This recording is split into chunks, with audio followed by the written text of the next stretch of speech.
MP दौरे पर सपा मुखिया अखिलेश यादव है। सपा अध्यक्ष अखिलेश यादव का मध्य प्रदेश दौरा, 2 दिवसीय मध्य प्रदेश के दौरे पर अखिलेश यादव रहेंगे। सपा अध्यक्ष अखिलेश यादव एमपी के लिए रवाना हुए। अंबेडकर जयंती पर आयोजित कार्यक्रम में होंगे शामिल, कई अन्य कार्यक्रमों में भी शिरकत करेंगे। तो मध्य प्रदेश के दौरे पर सपा मुखिया अखिलेश यादव है। 2 दिवसीय ये दौरा रहने वाला है। मध्य प्रदेश में ही 2 दिन रहेंगे अखिलेश यादव। इस दौरान कई कार्यक्रमों में शिरकत करेंगे, लेकिन सबसे महत्वपूर्ण अंबेडकर जयंती के मौके पर कार्यक्रम का आयोजन होगा, जिसमें शामिल होंगे अखिलेश यादव।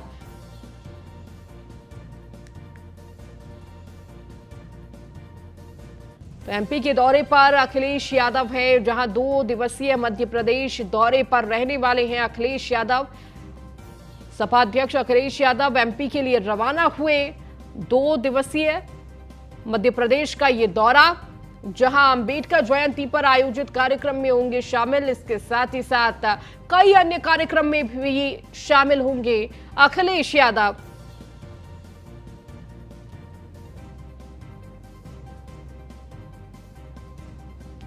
दो दिवसीय मध्य प्रदेश दौरे पर अखिलेश यादव, जहां मध्य प्रदेश के लिए रवाना हुए अखिलेश यादव। 2 दिवसीय ये दौरा रहने वाला है। इस दौरान कई सारे कार्यक्रम हैं जिसमें शामिल होंगे। और अधिक बातचीत करने के लिए, जानकारी के लिए स्कंदता मिश्रा हमारे साथ जुड़ चुकी है। स्कंदता, अखिलेश यादव मध्य प्रदेश के 2 दिवसीय दौरे पर रहने वाले हैं। कितना महत्वपूर्ण मध्य प्रदेश का ये दौरा रहने वाला है? देखिए, अखिलेश यादव का 2 दिवसीय मध्य प्रदेश का दौरा है। आपको बता दें, मध्य प्रदेश के बुरावा गांव है, वहां पर पहुंचेंगे अखिलेश यादव। लखनऊ से निकल चुके हैं और मध्य प्रदेश पहुंचते ही सबसे पहले बुरावा गांव जाएंगे और वहां पहुंचकर जो स्वर्गीय सुभाष यादव हैं उनको श्रद्धांजलि अर्पित करेंगे, जो कि समाजवादी पार्टी के नेता रहे हैं। इसके अलावा बता दें, जो मंत्री अरुण यादव है, सचिन यादव है, और इन सब से भी, ये सब भी जो हैं इस कार्यक्रम में मौजूद रहेंगे। जब अखिलेश यादव सुभाष यादव को श्रद्धांजलि अर्पित करेंगे तो उसमें तमाम जो समाजवादी पार्टी के कार्यकर्ता हैं मध्य प्रदेश में भी, वो सब वहां मौजूद रहेंगे अखिलेश यादव के साथ। और पूरा कार्यक्रम रखा गया है जिसमें अखिलेश यादव श्रद्धांजलि अर्पित करेंगे। ठीक है, बहुत शुक्रिया स्कंदता इस जानकारी को देने के लिए। खबरों में आगे बढ़ेंगे। प्रधानमंत्री नरेंद्र मोदी आज देंगे नियुक्ति पत्र। पीएम नरेंद्र मोदी 71,000 युवाओं को नियुक्ति पत्र देंगे। पीएम मोदी वर्चुअली नियुक्ति पत्र देंगे। रोजगार मेले के तहत ऑफर लेटर वितरित करेंगे प्रधानमंत्री। थोड़ी देर में होगा पीएम मोदी का संबोधन।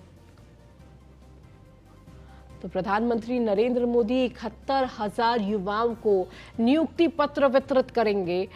तो रोजगार मेले के तहत प्रधानमंत्री नियुक्ति पत्र देंगे। वर्चुअली ये पूरा कार्यक्रम रहने वाला है। प्रधानमंत्री वर्चुअली 71,000 युवाओं को नियुक्ति पत्र वितरित करेंगे। इसके साथ ही साथ प्रधानमंत्री का संबोधन भी रहेगा। आपको बताते चले कि इस संबोधन में युवाओं को उनके उत्साह को प्रोत्साहित करते हुए और किस तरह से केंद्र सरकार युवाओं के लिए, रोजगार के लिए काम कर रही है, इसका जिक्र करते हुए नजर आएंगे।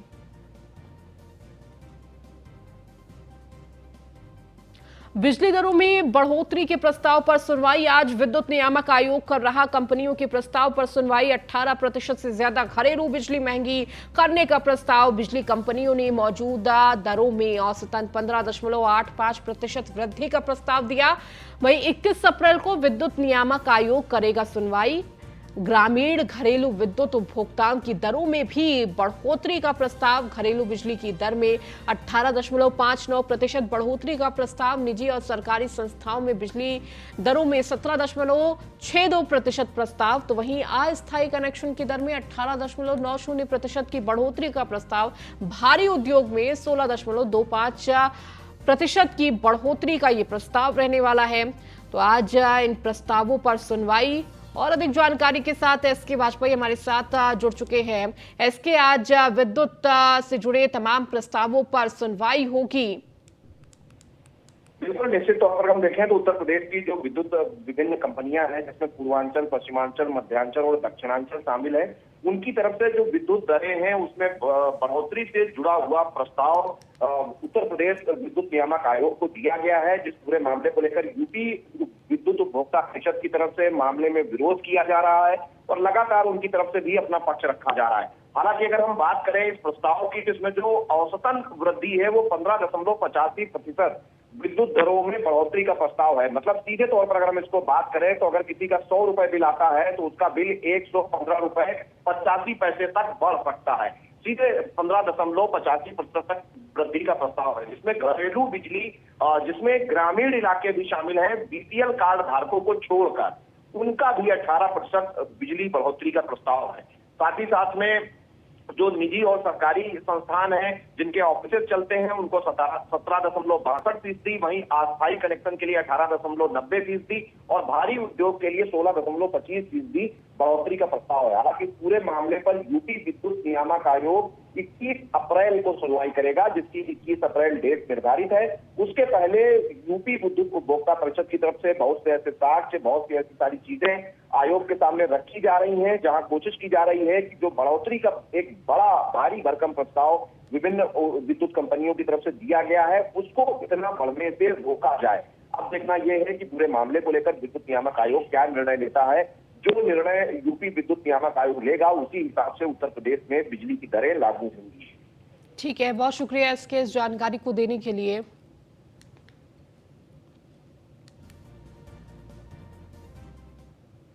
वहीं बीजेपी में पहले चरण के प्रत्याशियों की सूची के लिए मंथन तेज है। कल बीजेपी जारी कर सकती है अपनी पहली सूची।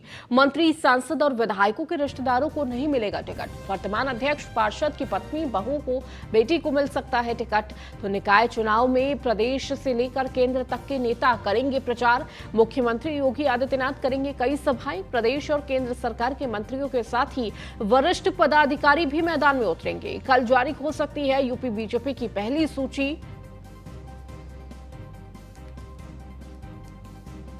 तो निकाय चुनाव में प्रदेश से लेकर केंद्र तक के नेता प्रचार करेंगे, लेकिन सबकी नजर है कि आखिर बीजेपी किन प्रत्याशियों पर अपना दाम लगाती है, क्योंकि कहीं ना कहीं ये जो चुनाव है ये 2024 का सेमीफाइनल माना जा रहा है और इसीलिए बीजेपी की ये कोशिश है कि किस तरीके से इस चुनाव में जीत हासिल हो और इसीलिए जिताऊ कैंडिडेट पर बीजेपी अपना दाम लगाना चाहती है।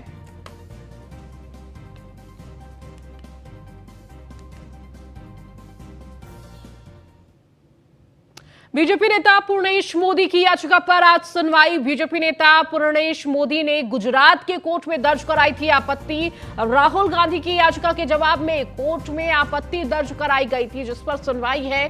बीजेपी नेता पूर्णेश मोदी ने गुजरात के कोर्ट में दर्ज कराई थी आपत्ति। राहुल गांधी की याचिका के जवाब में कोर्ट में आपत्ति दर्ज कराई थी और इसी पर आज सुनवाई है।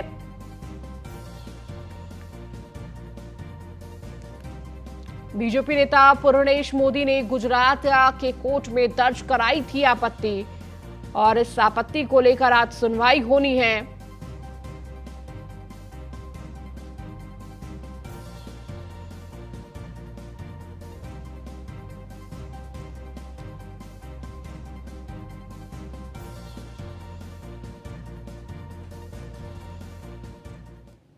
राजस्थान के घटनाक्रम पर आज महत्वपूर्ण बैठक। थोड़ी देर में सुखजिंदर रंधावा और खड़गे की होगी मीटिंग। बैठक में सचिन पायलट को भी बुलाया जा रहा सकता है। तो बैठक में केसी वेणुगोपाल, अंबिका सोनी, मुकुल वासनिक भी रह सकते हैं मौजूद। तो बैठक में सचिन पायलट को भी बुलाया जा सकता है।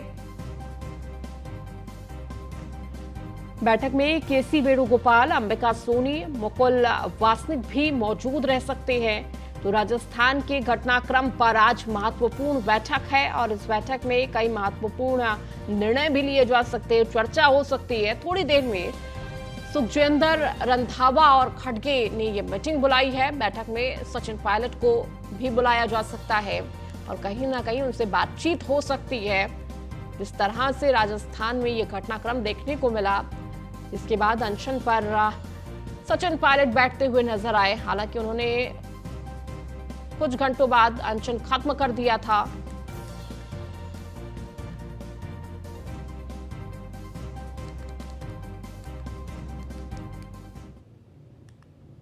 अब बात प्रयागराज की करेंगे, जहां उमेश पाल हत्याकांड से जुड़ी बड़ी खबर आपको दे दें। आज अदालत में पेश होंगे दोनों माफिया भाई। सीजेएम कोर्ट में माफिया अतीक और अशरफ की पेशी। थोड़ी देर में कोर्ट में पेश होगा अतीक और अशरफ। समय से नहीं पहुंचने पर 12 अप्रैल यानी कि कल नहीं हुई थी पेशी। नैनी सेंट्रल जेल में माफिया अतीक और भाई अशरफ पुलिस कोर्ट से कस्टडी रिमांड की कर सकती है मांग।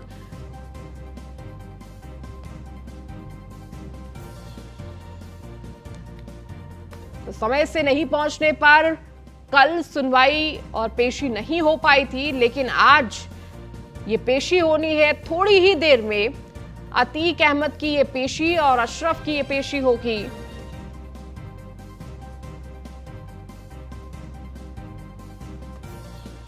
और अधिक बातचीत करने के लिए एसोसिएट एडिटर ब्रजेश श्रीवास्तव जी हमारे साथ जुड़ चुके हैं। ब्रजेश जी, क्या जानकारी मिल रही है, कितनी देर में ये पेशी देखने को मिलेगी और अभी क्या कुछ अपडेट फिलहाल?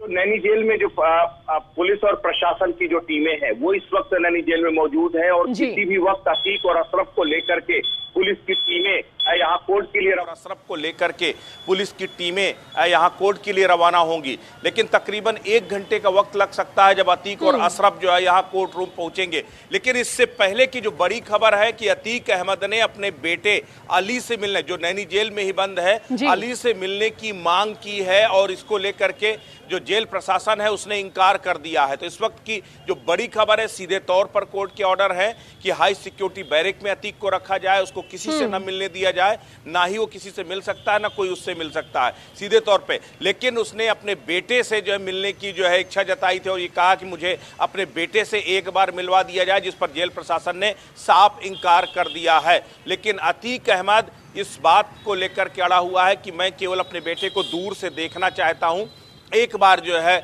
उससे मिलना चाहता हूं। तो जेल प्रशासन इस बात को लेकर के सीधे तौर पर इंकार कर चुका है कि नहीं, आपको किसी से मिलने देने की कोर्ट की इजाजत नहीं है, इसलिए आपको नहीं मिलने दिया जाएगा।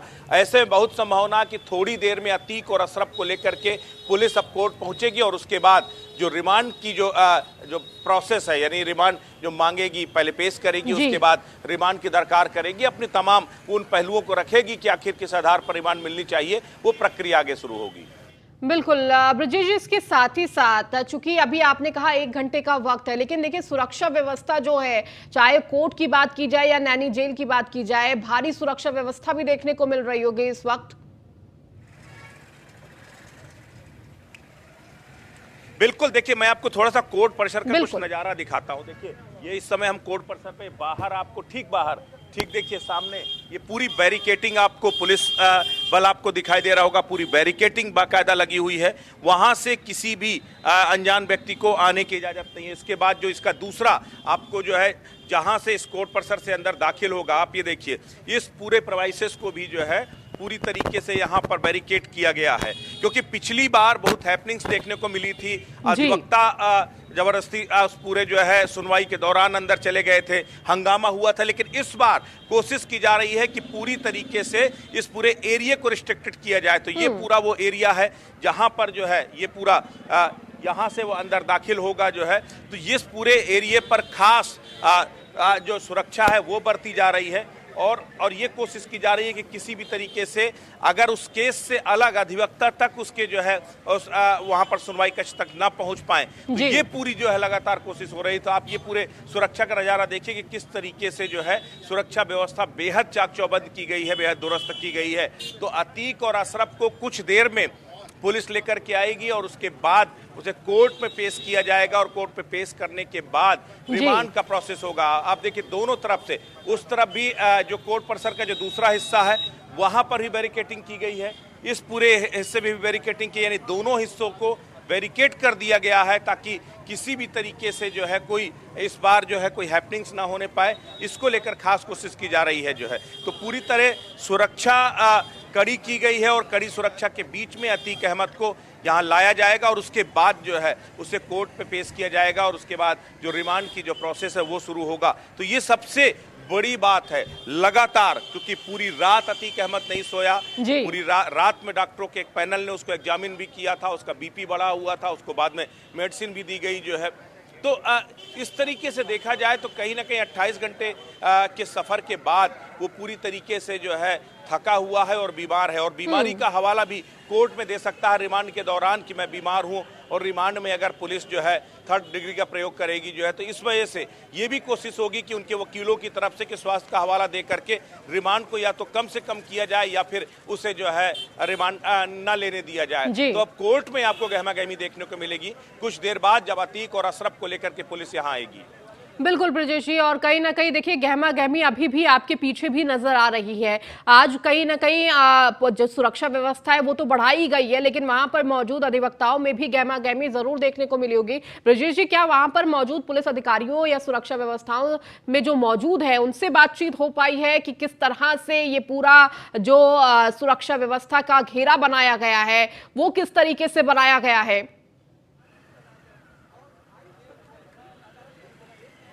देखिए, सुरक्षा घेरा में चूंकि आपको बार बार दिखा रहा हूं कि आप ये देखिए ठीक सामने ये कोर्ट परिसर है।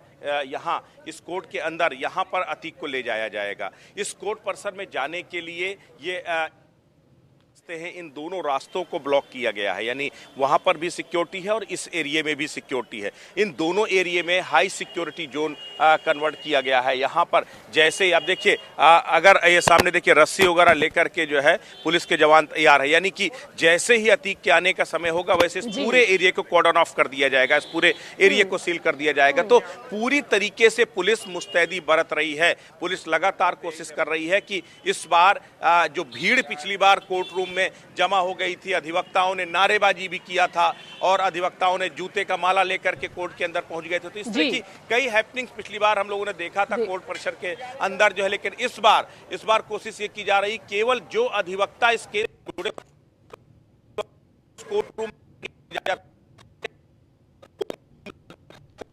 जाएगा और है ये पूरी सुनवाई होगी।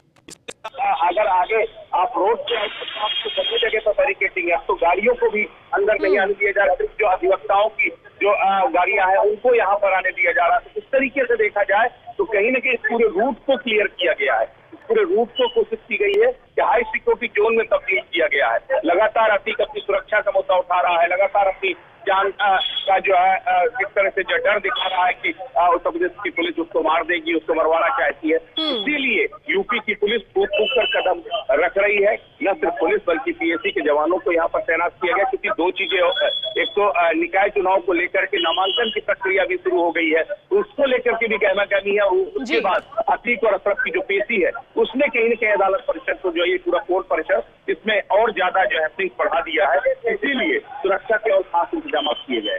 बिल्कुल ब्रजेश जी, और कहीं ना कहीं देखिए अतीक के मन में भी ये चल रहा होगा कि आज किस तरीके से ये पूरी पेशी रहने वाली है। कहीं ना कहीं देखिए डर का जो कल से हम तस्वीरें देख रहे हैं, अतीक के मन में डर है। इसके साथ ही कहीं ना कहीं वो लगातार ये कह रहा है कि मुझे मारने की साजिश की जा रही थी। देखिए शुरुआत में वो यही कह रहा था, उसके बाद उसने कहा कि हमें परेशान किया जा रहा, मेरे परिवार को परेशान किया जा रहा है। ये सारा मामला तो खत्म हो चुका था, लेकिन उसके साथ ही साथ देखिए उमेश पाल का जो परिवार है वहां पर भी कहीं ना कहीं सुरक्षा व्यवस्था बढ़ाई गई है। वो तस्वीरें भी सामने आ रही हैं कि उमेश पाल का परिवार के आसपास भी सुरक्षा का घेरा बढ़ाया गया है। इसके साथ ही क्या परिवार के लोग वहां पर मौजूद हैं?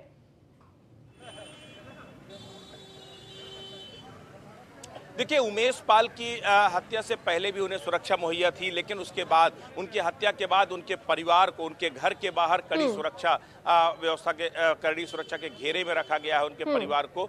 तो उस पूरे एरिया को तो हाई सिक्योर्ड किया ही गया है। लेकिन अब कोर्ट परिसर में चूंकि उमेश पाल के परिवार का इसमें कोई काम नहीं है यहाँ तो केवल पुलिस रिमांड मांगने के लिए जो है यहाँ कोर्ट से गुजारिश करेगी। ऐसे में उमेश पाल का परिवार तो नहीं आएगा, लेकिन हाँ उमेश पाल की मां ने, उमेश पाल की पत्नी ने जरूर कहा है कि अतीक अहमद को फांसी से कम की सजा उन्हें स्वीकार नहीं है। पिछली बार भी जब उमेश पाल के अपहरण मामले में उम्र कैद की सजा हुई थी, तब भी उमेश पाल के परिवार से बयान आया था कि ये सजा उसके लिए नाकाफी है और उसे सजाए मौत दी जानी चाहिए जो है। क्योंकि जाहिर सी बात है उस परिवार के साथ जो कुछ हुआ है, वो जिस ट्रॉमा की स्थिति से गुजरे हैं उसे आप शब्दों में बयान नहीं कर सकते। आप सोचिए उसके घर के बाहर बल्कि घर के अंदर जाकर के जिस तरीके से गोलियों से, बम से भून दिया गया उमेश पाल को, नृशंसतम हत्या थी जो है। और ऐसे में इसको लेकर के उसका परिवार आज भी सहमा हुआ है, तो आज भी दहशत के साये में है। लेकिन इसके बीच में वो साफ तौर पर कह रहे हैं कि अतीक अहमद को सजाए मौत दो, उसे कम से कम फांसी की सजा दो, उससे कम की सजा स्वीकार नहीं होगी। उमेश पाल के परिवार का अपना स्टैंड है। राजू पाल के परिवार से भी लगातार, पूजा पाल से भी हम लोग की बात होती है, वो भी कहते हैं कि ऐसे कम से कम दुर्दांत अपराधी को तो जो है सजाए मौत दी जानी चाहिए। तो वो तमाम चीजें हैं। तो एक तरफ ये वो पीड़ित परिवार हैं जिन्होंने लंबे समय से जो है वो त्रासदी झेली है, वो दर्द झेला है, वो दुश्वारियां झेली है। आज जाकर के जो है इस मुकाम पर आए हैं कि उन्हें कुछ उम्मीद जगी है कि शायद उन्हें न्याय मिल सकता है। एक वक्त तो था, आप सोचिए 2016 में हत्या होती है, एक साल बाद मतलब 2017 में अपहरण का मामला उमेश पाल का दर्ज होता है। तो आप सोचिए कितना लंबा समय जो है इस पूरे मामले में वो हुआ। तो ऐसे में पिछली सरकारों के समय तो केस तक दर्ज नहीं होते थे जो है। तो आप ये इस तरीके से जो स्थितियां थी वो अपने आप में हो रही थी। 2006 में राजू पाल की हत्या हुई, 2007 में जाकर के उस पर कार्रवाइयां शुरू हुई। तो इस तरीके से देखा जाए तो मतलब सरकारों का अपना निजाम ऐसा था उस वक्त, अतीक का अपना खौफ रुतबा ऐसा था कि सरकारें भी कार्रवाई करने से डरती थी। लेकिन आज कम से कम इस मुकाम पर आकर के केस पहुंचे हैं कि लोग एविडेंस के लिए आ रहे हैं, गवाह कम से कम गवाही दे रहे हैं, तमाम पुलिस आज सख्ती के साथ कार्रवाई कर पा रही है। आप सोचिए कि आप जिस लकड़ी के तख्ते में बिठाकर 1300 किलोमीटर अतीक अहमद को लेकर के आप आए हैं उस प्रिजन वैन में, आप कल्पना कीजिए एक वक्त जब अतीक अहमद जब पेशियों से आया करता था तब उस समय उसके साथ गाड़ियों का काफिला आता था। वो कभी जो है जेल के प्रिजन वैन पे नहीं बैठता था, बल्कि उसके साथ उसके अपनी पर्सनल बख्तरबंद गाड़ियों के काफिले आया करते थे। तो ये वो दौर था। आज स्थिति क्या है, आज 1300 किलोमीटर से आता है, वो भी लकड़ी के तख्ते में बैठ करके आता है जो है।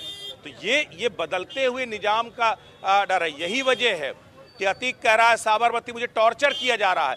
दरअसल जेल को इन्होंने ऐसगाह बना दिया था, जेल को इन्होंने बना लिया था कि जेल में इनकी रियासत चलती, इनकी सल्तनत चलती है। जेल के तमाम अधिकारी, जेल के तमाम कर्मी इनके नुमाइंदों के तरीके से काम किया करते थे। तो ये रुतबा था अतीक अहमद का अपने जेलों के अंदर जो है। तो ऐसे में आज उन्हें वो जेल टॉर्चर नजर आ रही, क्योंकि आज उनको वो तमाम वीवीआईपी ट्रीटमेंट खत्म हो गए हैं, वो वीवीआईपी ट्रीटमेंट नहीं ले पा रहे हैं, इसलिए आज उन्हें जो है वहां टॉर्चर नजर आ रहा है। आप सोचिए जिसके ऊपर 100 से ज्यादा हत्या, लूट, अपहरण जैसे मामले दर्ज हो, उसको क्या जेल में जो है सिल्वर स्पून पर खाना दिया जाना चाहिए? क्या उनको वीवीआईपी ट्रीटमेंट दिया जाना चाहिए? कल पूरी रात हाई सिक्योरिटी सेल में इसलिए नहीं सोया, कह रहा था गर्मी लग रही है बहुत ज्यादा, इसलिए नींद नहीं आ रही, बीपी मेरा बढ़ा हुआ है, यहाँ पर हवा का इंतजामात नहीं है। आप सोचिए ये वक्त है, ये वक्त बदला है और इसीलिए अब जो सबको मौत बांटते थे आज उन्हें खुद मौत का डर सता रहा है। ये बदले हुए निजाम का जो है दौर है और इसीलिए आज इन्हें खुद अपनी जिंदगी को लेकर फिक्र होने लगी है। बिल्कुल ब्रजेश जी, और धीरे धीरे वक्त जो है वो आगे बढ़ रहा है और देखिए 11 बजने वाला है और कहीं ना कहीं अब जो प्रक्रिया है कोर्ट में, नैनी जेल से क्या कोई अपडेट मिली है कि नैनी जेल से अतीक को लेकर निकला गया है कोर्ट के लिए?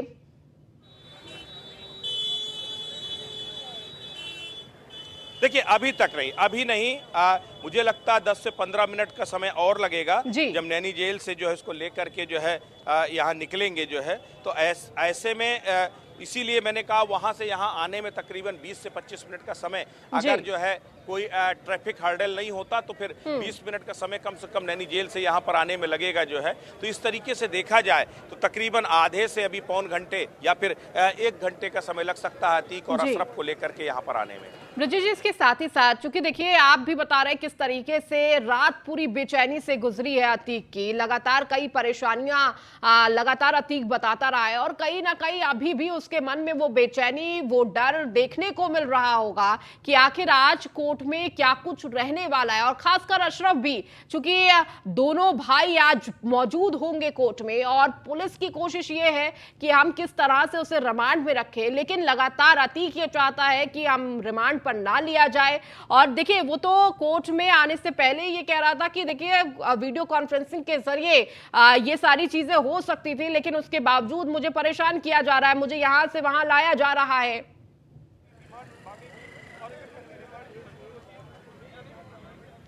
देखिए सबसे बड़ी बात यह है कि उन्हें अच्छी तरीके से मालूम है कि पुलिस अगर रिमांड लेगी तो कम से कम स्वागत तो नहीं है करेगी जो है। वो उसे अच्छी तरह मालूम है कि उनके साथ क्या होने जा रहा है। रिमांड के दौरान पुलिस वो सारे जतन करेगी ताकि सच्चाई उगल पाए। क्योंकि अब भी अगर पुलिस की बात करें तो पुलिस के पास केवल आखिरी उम्मीद जो बची है वो अतीक और अशरफ का कबूलनामा है। अतीक और अशरफ के से जानकारी के आधार पर ही वो उन हत्या आरोपियों तक पहुंच सकती है जिन्होंने इस पूरे हत्याकांड को अंजाम दिया था। पुलिस अभी तक पुलिस के हाथ खाली है। मुख्यमंत्री योगी आदित्यनाथ कहते हैं मिट्टी में मिला दूंगा, लेकिन अभी तक पुलिस उन मुख्य आरोपियों तक नहीं पहुंच पाई है। ये पुलिस के फ्रस्ट्रेशन है और यही वजह है कि अब पूरी कोशिश करेगी, क्योंकि एक मौका है। अगर इनको रिमांड पर जो है कितने दिन की रिमांड मिलती है देखने वाली बात होगी, लेकिन फिलहाल पुलिस लंबी रिमांड इनके लिए मांगेगी कि कम से कम हमें लंबा समय चाहिए इनसे पूछताछ करने के लिए, इनसे उन तमाम सच को उगलवाने के लिए। क्योंकि एसटीएफ और पुलिस की इन्वेस्टिगेशन में ये वो तमाम तथ्य सामने आए थे कि किस तरीके से जब मुस्लिम हॉस्टल में ये पूरी हत्या की साजिश रची जा रही थी, उस वक्त अतीक अहमद और अशरफ दोनों अपने अपनी जेल से फेस ऐप के जरिए वीडियो कॉन्फ्रेंसिंग में थे और वीडियो कॉल के जरिए वो लगातार जो हत्या आरोपियों को इंस्ट्रक्शंस दे रहे थे। ये पूरी साजिश अशरफ ने रची थी और अशरफ से जो है कई बार ये हत्या आरोपी मिले भी थे। वो तमाम जो है एविडेंस इस वक्त एसटीएफ और पुलिस के पास मौजूद है, जिसमें अशरफ से हत्या आरोपियों की मुलाकात हुई थी। तो सीधे तौर पर अशरफ को जानकारी थी, अतीक को इसकी जानकारी थी और इस जानकारी के बाद ही वहां से जो ग्रीन सिग्नल मिला था इसमें कि कब अटैक करना है, क्योंकि ट्रैक तो लगातार लंबे समय से किया जा रहा था उमेश पाल को, लेकिन कब अटैक करना है ये ग्रीन सिग्नल देने का काम अतीक ने किया था। ऐसे में ये इस बात की पूरी संभावना है कि इस बात की प्लानिंग भी तैयार हुई होगी कि हत्या के बाद कौन आपको शेल्टर करेगा, कौन आपकी बाहर निकलने में मदद करेगा और आप उसके बाद कहां पर जाकर के आश्रय पाओगे, वो तमाम चीजें हैं। तो पुलिस अब अतीक और अशरफ से इनको उगलवाने की कोशिश करेगी कि किस तरीके से ये जो हत्या को अंजाम देने के बाद आरोपी कहां पर छिपे हैं और उनको तलाशने में, उनको गिरफ्तार करने में पुलिस को कामयाबी मिल सकती है अगर अतीक और अशरफ सच उगल दे। ठीक है, बहुत शुक्रिया ब्रजेश जी हमारे साथ जुड़ने के लिए और तमाम जानकारी साझा करने के लिए। फिलहाल इस बुलेटिन में इतना ही। बने रहिए न्यूज़ 1 इंडिया के साथ।